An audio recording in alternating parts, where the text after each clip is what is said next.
Ons weet van jou social media presence het kom by die rugby. So, jy wil ook graag deelneem aan die sport. Speel jy nou tans rugby?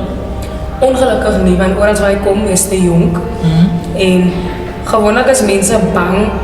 Hulle wil my hê vir die social media fame, maar hulle wil nie vir my hê nie, want kan jy rugby speel?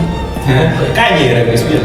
As jy miskien moet dink aan. Beslis. Ek kan sien sy kan rugby speel. Jy sal het speel. Ek sal definitief, omdat my oupa hulle generasie, allemaal is rugby spelers. Come on. So ek het hulle kinders, en die klein kinders. What attracted you to rugby, Robin? Because as a man's sport, but why not, throw men's sport as een netball en alles? Wat gaan rugby sien?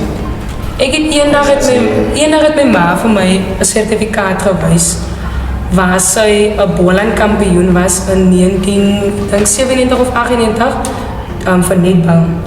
Toe het ek vir haar gesê, ek love daai goed, maar dat het vir my aandag getrek. Om te sê, nee, maar ek wil ook soos my ma wees nie. Sy was amazing netbalspeler, but that could never be me. Robin het die lengte. Robin, ek kan. Hy is goed gebou, ek kan. Ek denk, ja, maar dat is wat ek wil doen. Ja. Ek is 'n oupa kind. Papa het rugby gekyk.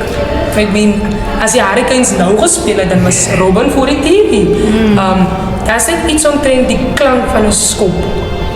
Die byt van die toks op die veld. Alle goed up close.